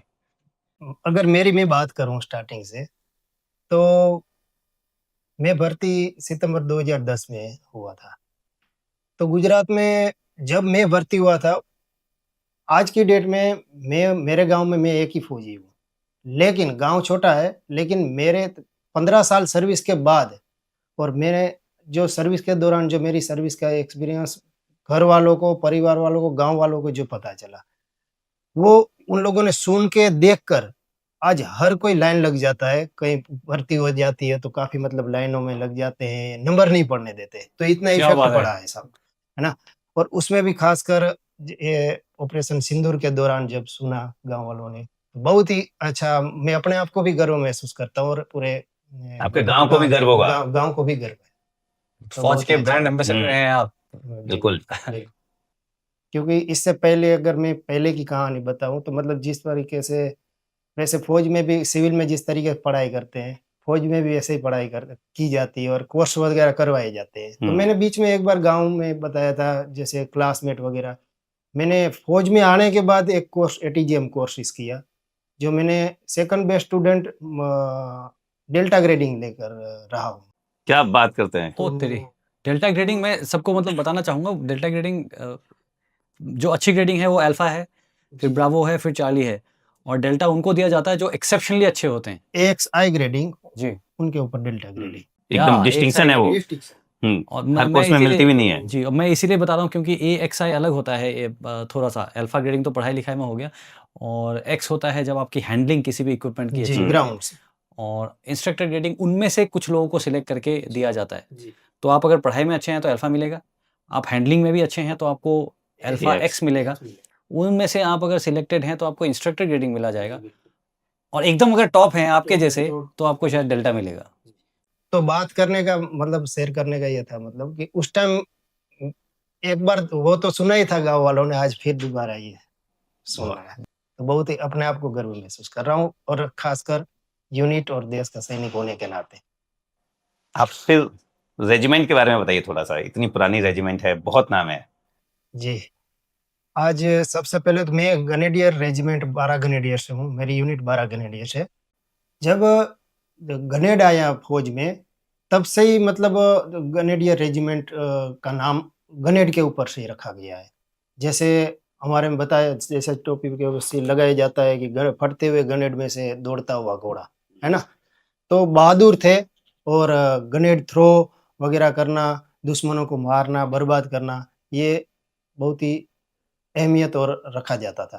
तो जो सबसे मजबूत और निडर जवान होते थे उनको ग्रेनेडियर रेजिमेंट में लिया जाता था कि वो दूर तक ग्रेनेड को थ्रो कर सकें। बिल्कुल। तो सीधा हम ऑपरेशन सिंदूर की बात करते हैं, जिसमें आपको सेना मेडल से नवाजा गया। तो ऑपरेशन सिंदूर में आपकी यूनिट कहाँ थी? क्या पहले से वहाँ डिप्लॉयड थी या बाद में मूव कराएगी? क्या हालात थे? आपके तक कैसे-कैसे इन्फॉर्मेशन पहुँची? बिल्कुल। तो ऑपरेशन सिंदूर का जब माहौल बना, उससे पहले हमारी यूनिट LC पे डिप्लॉय थी, line of control. Line of control पे। तो जब ऑपरेशन सिंदूर से पहले हम वैसे भी LC पे डिप्लॉय होने के कारण, रात हो या दिन हो, दुश्मन से लड़ाई लड़ने के लिए और उनको मतलब लगातार उनको ऑब्जर्व करते रहना, उनकी हरकतों को ध्यान में रखना, उनके द्वारा जो भी एक्टिविटीज हो रही है, जो हम ड्रोन्स कैमरे की मदद से फॉरवर्ड पोस्ट पे, या दिन हो या रात हो, पेट्रोलिंग अम्बुज, पेट्रोलिंग ADP, रात में अम्बुज, तो दुश्मन पे लगातार ऑब्जर्वेशन वगैरह करते रहते थे। जैसे ऑपरेशन सिंदूर का ये माहौल हुआ, तो फॉरवर्ड पोस्ट पे जितने भी वेपन्स थे, वो तो बिल्कुल रेडी थे ही थे। उसके बाद में LC के नज़दीक दुश्मन के 2 से 3 लॉन्च पैड है। उनके कुछ बंकर्स भी हैं, जो हमारी रेंज में है, मतलब बिल्कुल सामने है। कोई 1500 पे या 1800 पे, इस तरीके से। तो जो उनका लॉन्च पैड था, उनको उस लॉन्च पैड का दुश्मन लगातार उनको इस्तेमाल करना, LC के नज़दीक होने के कारण वहाँ पे इकट्ठा होना। किसी बिल्कुल सिविलियन जिसको कुछ नहीं पता, उसके लिए ज़रा एक बार लॉन्च पैड को समझा दीजिए कि क्या है जी, ये लॉन्च पैड? लॉन्च पैड वो था जहाँ पे वो लोग आते थे, अंधेरा होने के बाद वहाँ पे आना, कुछ प्लानिंग करना, वहाँ से आगे अंदर इन्फिल्ट्रेशन करने की कोशिश करना। जब मतलब फर्स्ट लाइट ये होने से पहले आउट हो जाना वहाँ से, जिसको हम काफी दिनों से ऑब्जर्वेशन और लगातार रेकी वगैरह कर रहे थे। ये क्या ढोक वगैरह थी या कैसे था? ये मतलब उनका लॉन्च पैड था, एक पोस्ट टाइप था, मतलब पोस्ट में, हाँ, मतलब बिकॉज मैं जहाँ LC पे था तो हमारे सामने एक बल्ला वाली ढोक होती थी, तो वो उनका लॉन्च पैड होता था। तो उसमें कई बार क्या होता था कि मिलिटेंट्स आके कुछ दिन रहते भी थे, वो भी अपनी रेकी करते थे कि कहाँ से क्रॉस हो सकते हैं, कहाँ फौज का गैप ज्यादा है या कहाँ नाला है, तो वो सारी चीजें हैं। तो इसी तरह की हरकत आपके यहाँ भी थी? हाँ, बिल्कुल इसी प्रकार थी। फिर जब ये सिंदूर का माहौल बनी गया था, उस टाइम भी CO साहब ने हमारे को 6 तारीख को बता दिया था क्लियर कि आप इसको बिल्कुल ही टारगेट है, और इसको बर्बाद करने के लिए प्लानिंग करो। मेरे को पहले टारगेट के बारे में बताया, और कहाँ पे फायरिंग पोजीशन लेना, उस साहब ने भी ब्रीफ किया, और मैंने भी उसको साहब को बताया फायरिंग पोजीशन किस तरीके से तैयार करना। तो हमने 2 फायरिंग पोजीशन तैयार किया था।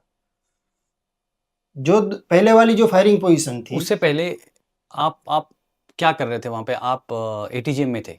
मैं ATGM डेट कमांडर पायलट की ड्यूटी कर रहा हूँ जी। तो anti tank guided missile. Anti tank guided missile, okay. जो मतलब एंटी टैंक गाइडेड मिसाइल भी बहुत ही मतलब खतरनाक, उनको बर्बाद करने में मतलब काबिलियत रखता है। तो 2 एटीजीएम मैंने डिप्लॉय किया था, जहाँ पे नंबर 1 पोजीशन से टारगेट थोड़ा मुश्किल था, मतलब हिट करना। तो मैंने सीओ साहब को बताया कि साहब यहाँ से, सीओ साहब मेरे को ब्रीफ करते रहते थे, मेरा फीडबैक भी पूछते रहते थे। तो साहब बोले यहाँ से टारगेट बर्बाद एंगेज हो पाएगा या नहीं, बर्बाद हो पाएगा नहीं। मैं साहब को बताया, मैं साहब यहाँ से थोड़ा टारगेट ज़्यादा डिप्रेस में, अपनी पोजीशन थोड़ा हाइट पे है। आप ऊपर थे नीचे थे? हाँ जी बिल्कुल। और बीच में एलसी नाला है साहब, तो एलसी नाला के साथ डेड ग्राउंड थे साहब। ओके। तो भी डेड ग्राउंड से जहाँ टारगेट, और मेरे को भी टारगेट हिट करने के लिए बिल्कुल टारगेट मतलब फायर लाइन में नहीं आ पा रहा था। तो मैंने फीडबैक बताने के बाद साहब ने फिर बता दिया कि दूसरी फायरिंग पोजीशन पे जाके चेक करो। और अभी उस टाइम लड़ाई का माहौल था, दुश्मन भी ऑब्जर्वेशन वगैरह कंटिन्यू लगातार कर बाहर निकल नहीं पा रहे थे, पोस्ट से बाहर बिल्कुल नहीं निकल पा रहे थे। समय ऑप सिंदूर ये शुरू हो गया था? हाँ, ये ऑप सिंदूर से मतलब माहौल जो बन चुका था उससे 3 से पुलवामा अटैक के बाद। पुलवामा अटैक के बाद 22 अप्रैल के बाद की कहानी है। एनिमी भी अपनी मूवमेंट बंद कर चुका था उस टाइम। तो पोस्ट से हमारा सेना में एक ही आदेश दिए जाते हैं, ओपन में नो मूव, है ना। और दिन में तो मूव होता ही नहीं है बिल्कुल ही। जो भी मूवमेंट एक्टिविटीज, जो भी प्लानिंग, जो भी फायरिंग पोजीशन, जो भी कुछ करना है नाइट में। तो नाइट के दौरान ना कोई लाइट थी ना कुछ था, और एक जगह नंबर 1 फायरिंग पोजीशन से अल्टरनेटिव फायरिंग पोजीशन के ऊपर जाने का प्लानिंग किया। वहां जाने के बाद टारगेट को ऑब्जर्व किया।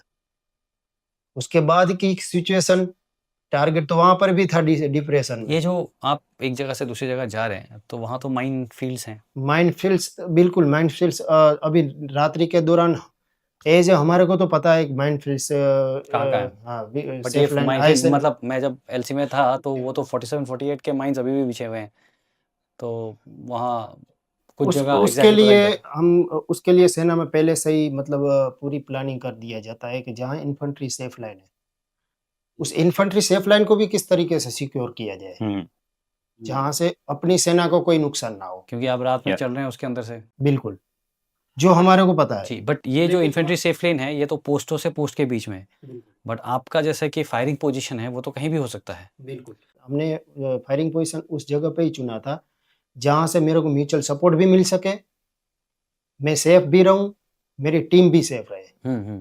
टीम का भी योगदान बहुत ही बड़ा योगदान। अकेला कोई भी ऑपरेशन है जो सिंगल कामयाब होने से टीम का सहयोग बहुत ही बड़ा योगदान रहता है इसमें। फायरिंग नंबर 2 फायरिंग पोजीशन पर जाने के बाद कंडीशंस ही बहुत ही मतलब थी कि सिचुएशन वहाँ से टारगेट को हिट कर पाना, उसके बाद में दिए हुए समय पे वो टास्क पूरा करना। हमारी फायरिंग पोजीशन उनकी रेंज में थी। कितना दूरी था दोनों में, आपकी पोजीशन में और इसमें दुश्मन में? 1200 मीटर। 1200 मीटर पे वो हमारा ऑब्जर्व कर रहे थे और मेरे को 1000 मीटर पे टारगेट को एंगेज करना था। ओके। और इस डिस्टेंस पे जो आपने अपनी पोजीशन मार्क करी कि यहाँ पर हम अपना एटीजीएम लॉन्चर लगाएंगे, पोजीशन बनाएंगे, तो वो ओपन में था या कवर था, किस तरह से पोस्ट आपने ओवरहेड कुछ बनाया? नंबर 2 फायरिंग पोजीशन जो हमने तैयार किया था, एटीजीएम हम ओपन से थोड़ा रैंप बना के फायर करने की जरूरत पड़ती है। ये कोई मतलब लूप होल है या ओएचपी बंकर में से नहीं, लेकिन उसके लिए सीओ साहब ने हमारे को पहले से ही, कंपनी कमांडर साहब हमारे सीनियर्स थे, टीम ने वर्क किया और proper firing position, firing ATGM ramp बनाया। रैंप एटीजीएम रैंप्स, जहाँ पे एटीजीएम्स में फायर करने के बाद मैं खुद सेफ रहूं और नंबर 2 रिजर्व पायलट वगैरह ये भी सेफ रहे। और फायरिंग पोजीशन तैयार फायर करने से पहले हमने वहाँ पे क्रोल ट्रेंच खुदवा के क्रोल, क्योंकि आप मेहनत टाइम कम है तो आप क्रॉल करके सेफ जगह पे भी जाना है, वेपन्स को भी बचाना है और टीम को भी पहुंचना है। तो वेपन आपका मैन पैक था? हाँ जी, मैन पैक था। हाँ, फायर करने से पहले प्लानिंग के हिसाब से हमने उसको सेट किया। ये रैंप वगैरह बनाने में आपको कितना टाइम लगा? ये हमने पूरी रात कंटिन्यू पोर्टर्स एंड पूरी टीम्स जवान की मदद से हमने उसको फायरिंग पोजीशन को बनाया। सामने वालों ने देखा होगा? क्योंकि वो कोशिश भी तो तो नाइट हमारी विजन लगा करके देख रहे बिल्कुल होंगे आपके हर हरकत। बनाई तभी गई है जब दुश्मन कम ऑब्जर्व कर पाए या हो सकता है कर ही ना पाए, इसलिए हमने उसको पहले ही स्क्रीनिंग के तौर पे उसको कवर कर लिया इस तरीके। और अंधेरा था, रात में ही हमने फायरिंग पोजीशन तैयार किया था। उस तरीके से जो भी मूवमेंट चाहे वो 2 नाइट किया तो वो भी हमने नाइट में किया। दिन में बिल्कुल ही नो मूवमेंट था। इस तरीके से हमने फायरिंग पोजीशन तैयार किया। और जब सुबह के टाइम जब मतलब 7 तारीख को जब टारगेट मेरे को मतलब दिखना शुरू हुआ, उस टाइम टारगेट के ऊपर आप मैंने क्या पूरी टाइम जा करके वहीं पे रुके हुए नहीं, थे?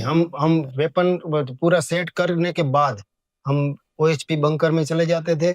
वहां से दुश्मन को लगातार ओएचपी मतलब ओवरहेड प्रोटेक्शन। ओवरहेड प्रोटेक्शन, वहां से हम दुश्मन को ऑब्जर्व करते रहते थे और उनकी हरकत तो नोट आपकी इस करते थे। पोजीशन में और ये ओएचपी बंकर में कितना गैप था? गैप था 50 मीटर का। वहां पे जाते थे तब भी दुश्मन हमारे को ऑब्जर्व नहीं कर पा रहा था। वो क्रॉल ट्रेंच थी आपकी? क्रॉल ट्रेंच हमने पहले ही हम्म। तैयार कर रखी थी। फायरिंग पोजीशन पे हम पहुंचने के बाद भी उसको कब कवर ऑब्जर्वेशन कर रहे हैं या टारगेट को देख रहे हैं वो भी, लेकिन ये पूरी तैयारी पहले से करनी पड़ी और जरूरी है, तभी कोई भी ऑपरेशन सक्सेस होता है। नहीं तो फिर वो हमारे को फायरिंग पोजीशन बनाने ही नहीं देते। तो इसके लिए हमने पहले से पूरी तैयारी की, कमांडर्स की बातों को भी फॉलो किया और सुझाव भी दिए, जैसे कॉम्फ्लाइज कंसीलमेंट कैसे करना है, क्रॉल टेंच जरूरी है। हम फायरिंग पोजीशन पे जा रहे थे, उससे पहले लगातार बगल वाली दाएं और बाएं दोनों पोस्ट के द्वारा उनको ऑब्जर्वेशन और खबर दे दी जाती थी दूसरे पोस्टों को भी कि आज ये पोस्ट पे सिटअप पास होती है, कि आज ये पोस्ट पे ये हरकत हुई है। तो फिर आपस में कोऑर्डिनेट करते हैं कि उस पोस्ट के ऊपर कितने बंदे हरकत दिखी है, क्या थे उनके पास, क्या वेपन्स थे, कौन से कपड़े पहने थे और कौन कौन था साथ में। इस तरीके से मतलब एक दूसरे को इन्फो कर दिया जाता है और तुरंत ही रिपोर्टिंग में पास कर दिया जाता है।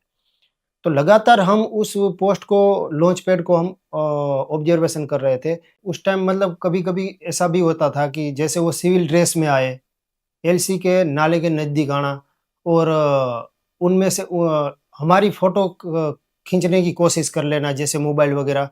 तो ऐसे 1-2 बार मतलब कई बार ऐसे हमने उसको ऑब्जर्व करते हुए देखा है।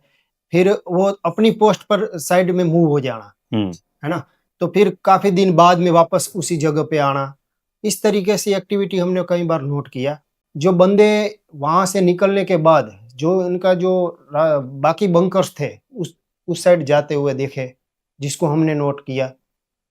तो हमने ये प्लानिंग तय कर लिया था कि मौका मिलते ही इसको उड़ाना जरूर है। चाहे सबसे फर्स्ट में इसको उड़ाना है और उसके बाद में जो दूसरा टारगेट है उसको उड़ाना है। तो कितने मकान थे वहां पे, क्या था? वहां पे 7 मकान है, जिसमें कोई खाली ठोके और जिसमें 2 मकान में है जो अभी हाल में उसमें रहते हैं, मतलब ऑक्यूपाइड है। और ये जो लॉन्च पैड है वहां पे डेली कोई ना कोई एक्टिविटी होती है, लेकिन दिन में नहीं होती है, नाइट में ही होती है। जब बर्बाद किया तो वो कैसे आपको डायरेक्शंस मिले और आपने कर दिया?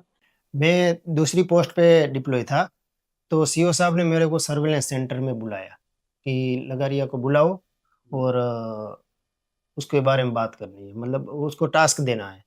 तो मेरे को नहीं पता था कि क्या प्लानिंग चल था क्या नहीं। हम तो हमारे टास्क में बिजी थे और हम हर चीज़ को टारगेट और उनकी पोस्ट को टारगेट बनाकर ही बैठा था, जब मौका मिले उनको ठोकना और उनको बर्बाद करना। तो सर्वेलेंस सेंटर में मैं गया तो सीओ साहब ने मेरे को टारगेट बताया, दिखाया और उसके बारे में मेरे को ब्रीफ किया। तो मेरे को इतना ही पूछा, बोला लगारिया इस चीज़ को, ये टारगेट है, इसको बर्बाद करना है। तो मैंने सीओ साहब को बताया, मेरे साहब मैं ग्राउंड में जाके एक बार आपको बताऊंगा। अब बोले ठीक है, तुम जैसे अंधेरा हो जाएगा तो उस टाइम निकल जाना और टारगेट को ऑब्जर्व करने के बाद और फायरिंग पोजीशन सेट कहाँ पे हो रही है उस हिसाब से तो मेरे को बताना। फिर मैं गया और फायरिंग पोजीशन का चुनाव किया। 2 फायरिंग पोजीशन चुनाव किया, जिसमें नंबर 1 से तो फायरिंग पोजीशन से टारगेट ज़्यादा डिप्रेस में था, तो वहाँ से फायर लाइन में पूरा कवर हो नहीं पा रहा था। फिर मैंने फीडबैक में बताया कि साहब नंबर 2 फायरिंग पोजीशन चेक करने के बाद बताता हूँ। तो वहाँ पे जाने के बाद काफ़ी चुनौतियाँ आ रही थी, जैसे ओपन में मूव करना, जाना मतलब रात में ही जाना, माइनफील्ड्स आ जाना। तो रात्रि के दौरान अंधेरे में वहां पे गए और फायरिंग पोजीशन हमने बढ़ाई। तो फायरिंग पोजीशन बनाने से पहले हमने वहां पे साइड वेपन साइड करने से पहले उस वेपन को साइड करने के लिए वहां पे वापस टीम और खुद का बचाव और टीम जवानों का बचाव किस तरीके से रहेगा, कितनी दूर रहेगा, उसका सोच विचार और प्लानिंग किया। उसको हमने लगातार कंटिन्यू 3 दिन और 3 रात तक बनाया था। दिन में बिल्कुल ही नो मूवमेंट था और रात्रि के दौरान हम उसको फायरिंग पोजीशन को हम बना रहे थे, ओएसपी और क्रोल ट्रेंच। फायरिंग पोजीशन से ही फायर करने के बाद जवान बाकी टीम क्रोल की मदद से ओएचपी बंकर में चले जाए और खुद भी सेफ और टीम भी सेफ। वेपन को साइड करने के बाद टारगेट को ऑब्जर्व करना और टारगेट पर फायर लाइन पे वेपन को साइड करना।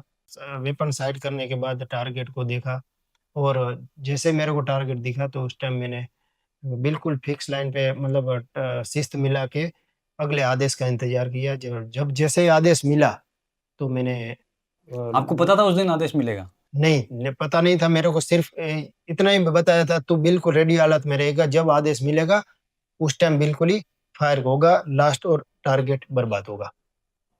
फिर उसके बाद में फायर करने के बाद पूरे तो ये जब आपको आदेश मिला आपने फायर किया तो उस समय दिन निकल चुका था, लाइट थी या नाइट साइट यूज कर रहे थे, कैसे था? बिल्कुल समय जब फायर किया उस टाइम फर्स्ट लाइट होने जा रही थी। तो हमने प्लानिंग ही उस तरीके से किया जा था जो फर्स्ट लाइट पे नाइट साइड चढ़ाने की जरूरत ना पड़े। बाकी वैसे हम रेडी थे, दोनों का चीज करने के लिए रेडी थे। नाइट साइड भी मेरे पास थी। तो फर्स्ट लाइट पे मेरे को समय और जगह बता ही दिया था और समय जब मेरे को बताया उस टाइम मैंने तो टारगेट क्लियर था आपकी साइड में? टारगेट क्लियर था, मैं फायर करने के लिए रेडी था। मेरी तरफ से मतलब मैंने बता दिया था फीडबैक के साथ कि मैं टारगेट को बर्बाद करने के लिए रेडी हूँ। बोला जैसे मेरे को बोला उस टाइम मैंने एटीजीएम लॉन्च करके लॉन्च पैड को उड़ा दिया। तो पहला आपका हिट एकदम बिल्कुल bang on target? One missile one target. बहुत बढ़िया, क्या बात। थोड़ा सा एटीजीएम के बारे में बताइए, एटीजीएम फायरिंग होता कैसे है, क्या ध्यान रखना पड़ता है?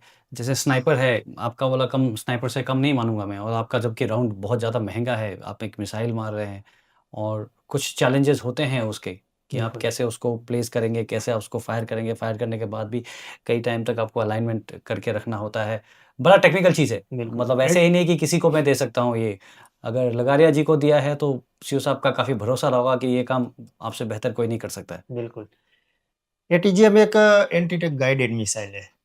अगर मैं आपको थोड़ा एनिमी और अपने बारे में थोड़ा डिफरेंस एटीजीएम का नाम आया है तो बता ही देता हूँ। जिस तरीके से अगर दुश्मन प्लानिंग कर रहा है कि जैसे मान लो कोई टैंक हो या कोई बंकर्स हो, पिल बॉक्स बोलते हैं, पिल बॉक्स में जैसे कोई रोलो है कि मतलब इस तरीके से चीजें आरसीसी बंकर्स, तो वो क्या करते हैं कि वो अपने बचाव के लिए उसमें एक्सप्लोजिव वगैरह लगा देते हैं। ईआरई बोलते हैं, ईआरए एक्सप्लोजिव टैंक के ऊपर जो लगाते हैं। जी। तो हम भी उनसे कमजोर नहीं, हमारे नाम नहीं लूंगा लेकिन बताऊंगा नहीं, लेकिन अपने पास भी ऐसी मिसाइल से बना दी है जो ईआरए को बर्बाद करने के लिए 2 वारहेड वाली मिसाइलें बना दी। नंबर 1 वारहेड है उनको ईआरए को बर्बाद करेगा, नंबर 2 मेन वारहेड है उसको बर्बाद करेगा। ओके, तो पहले जाकर के ईआरए क्या करता है मैं एक बार समझा देता हूँ, बहुत लोगों को नहीं पता होगा। जब आपका मिसाइल आकर के हिट करता है तो ईआरए एक एक्सप्लोजिव पैनल है जो ब्लास्ट करके मिसाइल को डिस्ट्रॉय कर देता है। तो अभी आप कह रहे हैं कि 2 एक्सप्लोजिव्स होते हैं, पहले ईआरए को उड़ा देता है और पीछे से जो है मेन उसके बाद पेनिट्रेशन कर देता है और उनको बर्बाद कर देता है इस तरीके से।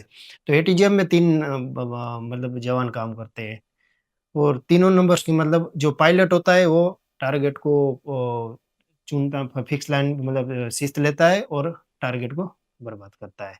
इस और फायर होने के बाद एटीजीएम में मतलब उसको गाइड करने की भी जरूरत पड़ती है।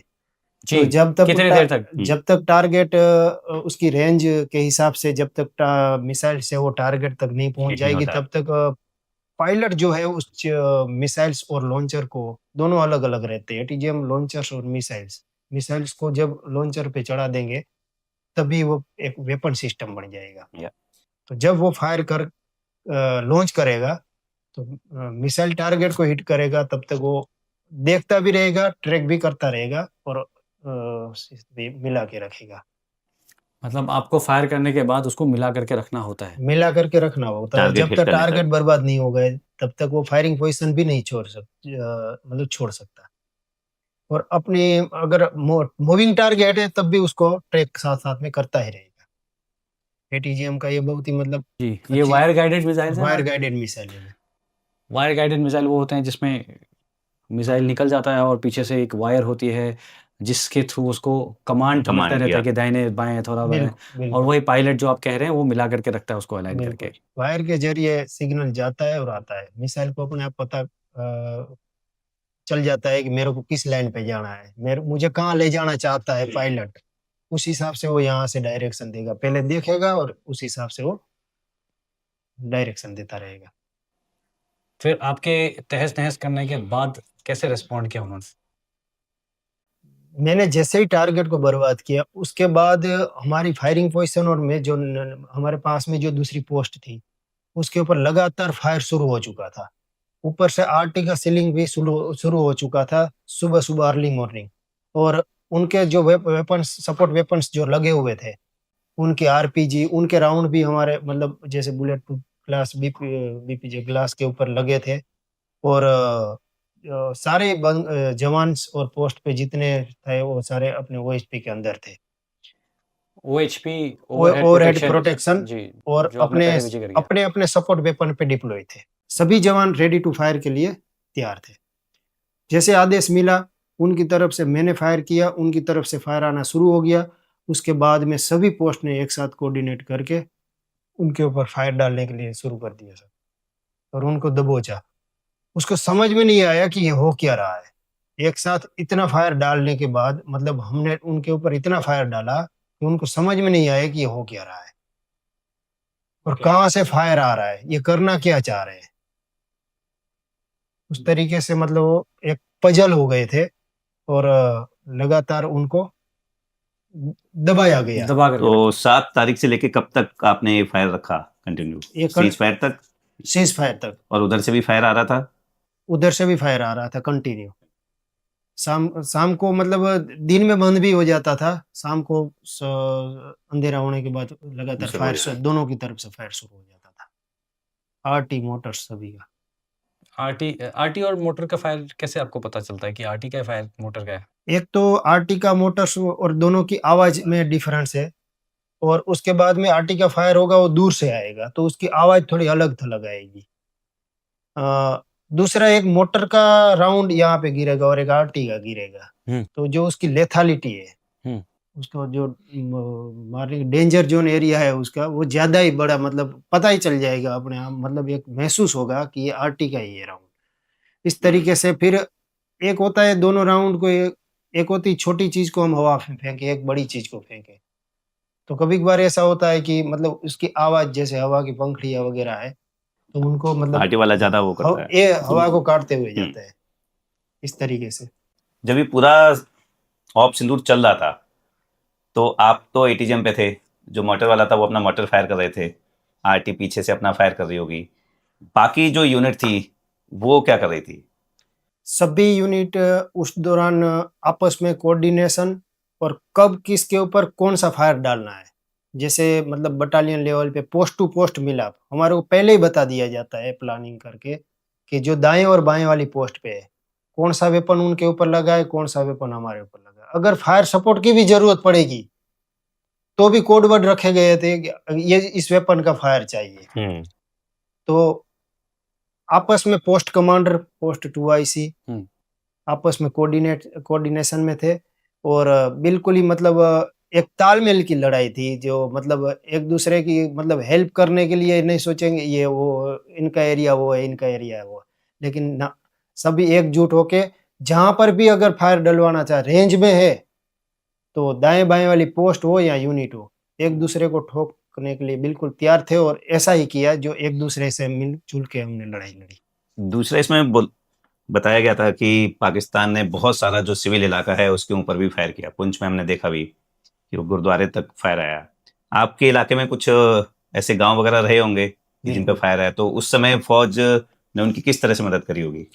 चार्ली कंपनी के आगे 2 मकान ऐसे थे जो ओएचपी नहीं थे, तो उन मकान वालों को हमने ओएचपी बंकर में शिफ्ट करने के लिए टीम को भेजा, जो दाएं और बाएं से मतलब जवानों को इकट्ठा किया और उन मकान वालों को हमने ओएचपी वाले बंकर में हमने शिफ्ट किया। जब ये फायर चल रहा है, उस दौरान आरटी फायर और मोटर फायर और उनके सपोर्ट वेपनों का फायर चल रहा था। उस दौरान जवान सेफ मतलब रहते हुए उन तक पहुंचे और उनको सेफ ले आए और उनको सेफ जगह पे शिफ्ट किया। ये वाह, ये आप बहुत ही अलग तरह का एक जोश दिखाता है कि फायर फाइट के अंदर हमारे फौजी जाते हैं जहाँ पे आर्टी शेलिंग चल रही है और जा कर के सिविलियंस जो फंसे हुए हैं उनको लेकर के सेफ जगह पहुँचाती है। बिल्कुल सर। अभी तक तो आप हवलदार बन गए हैं, काफ़ी सीनियर हो गया है, काफ़ी आपने एक्सपीरियंस कर लिया है। तो एक जवान के नज़रिया से हम समझना चाहेंगे, एक नया जवान जब ऑपरेशन में जाता है तो उसके दिमाग में क्या सोच होती है? तो थोड़ा फ्लैशबैक में चले जाते हैं। आप इमेजिन कीजिए आप जब एकदम नया होंगे कभी और पहली बार कहीं ऑपरेशन में जा रहे होंगे, तो क्या महसूस कर रहे थे आप?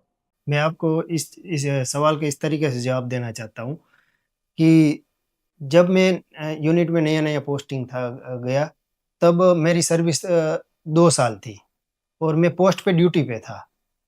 तो ड्यूटी के दौरान तकरीबन सुबह 10:30 बजे की बात है। पोस्ट के ऊपर एडम से रिलेटेड सामान वगैरह ये एक बार समझता हूँ मैं, ये लाइन ऑफ कंट्रोल पे पोस्ट थी या काउंटर इंसर्जेंसी पोस्ट थी, पीछे थी? क्या पोस्ट था ये? लाइन ऑफ कंट्रोल पे ही पोस्ट थी, अच्छा, जहाँ पे पोस्ट पे बाकी सामान वगैरह एडम्स वगैरह खच्चर द्वारा पहुंचवाना उधर ओके। पोनी द्वारा इस तरीके से। तो ड्यूटी पे था और उस टाइम नया-नया था। फौज में भी नया ज्वाइनिंग था, तो मतलब काफ़ी चीज़ों का पता नहीं था, एक्सपीरियंस नहीं था। तो दुश्मन पाकिस्तान वालों ने 3 आईडी लगा दिया। जहाँ से चलने की जो पगडंडी थी, रास्ता था, वहाँ पे 3 आईडी लगा दिया, अलग-अलग जगह पे लगाया। अभी वो आईडी भी लगाई उन लोगों ने तार वाली, ट्रिप मतलब वायर्स, हम्म। ट्रिप्स वायर वाली। तो जैसे खच्चर आगे जा रहा था, उसका पैर जैसे उसके साथ टच हुआ तो आईडी ब्लास्ट हुई और जो खच्चर वगैरह थे वो हवा में इस तरीके से उड़ने के बाद सीधा ही वो नाले में गिर गए और जोर से आवाज आई। मैं ड्यूटी पे था उस दौरान, मतलब ब्लास्ट होने के बाद काफी देर तक ऑब्जर्वेशन किया, उस चीज का जायजा लिया और दूसरी पोस्टों से भी मेल मिलाप किया। उसकी मेल मिलाप करने के बाद फिर मतलब हालात को देखते हुए फिर पार्टी को निकाला और एरिया सर्च किया, जिसमें 2 आईडी को और 2 आईडीज लगाई और थी। 2 आईडीज जो वो ब्लास्ट नहीं कर पाए, हमने उस आईडी को ब्लास्ट किया, डिस्ट्रॉय किया। बट आप जब गए उस समय एक्शन होने के बाद आपने देखा खच्चर गिरा हुआ है, आप अंदर से क्या महसूस कर रहे थे? तब बहुत ही मतलब इस तरीके से महसूस हुआ था कि जैसा ये आईडी मतलब कितनी खतरनाक होती है, जिस चीज को हमने ग्राउंड में देखा और एक आने वाले टारगेट को भी कितना बर्बाद कर सकती है ना। तो एक वो मतलब जब थोड़ा सा वो भी एक्सपीरियंस भी हुआ और सीखने को भी मिला कि आईडी से बचाव कैसे करना है, आईडी को ढूंढना भी कैसे है और उस जगह को अगर सिक्योर भी करना है तो किस तरीके से करना है। और वहाँ से आईडी अगर दुश्मन चाहे तो भी आईडी किस जगह पे लगा सकता है, वो भी एक चीज सीखने को मिला, ग्राउंड की चीजें जो देखने के बाद। थैंक यू लगारिया जी। और आपका पूरा ये ऑप सिंदूर का एक्सपीरियंस और आपका पहले का एक्सपीरियंस, मुझे पूरी उम्मीद है कि जो भी सुनेगा और स्पेशली आपके गुजरात में लोग बाग और मोटिवेट होंगे, है ना। आपके गांव के पास वाले गांव हैं, वहां पे भी लाइन लगा करेगी कि अभी फौज में जाना है। Thank you. तो दिनेश जी, हम आपके गांव, आपके शहर, आपके पूरे स्टेट और आपके यूनिट, ग्रेनेडियर रेजिमेंट सबका शुक्रिया अदा करना चाहते हैं कि बहुत अच्छा काम कर रहे हैं आप लोग and wish you all the best. और हमें वाकई में बहुत गर्व है आपसे मिलने का। Thank you. प्लीज़ अपने सीओ साहब को भी हमारे राम राम दीजिएगा। पक्का। थैंक यू साहब। थैंक यू और जय हिंद। जय हिंद।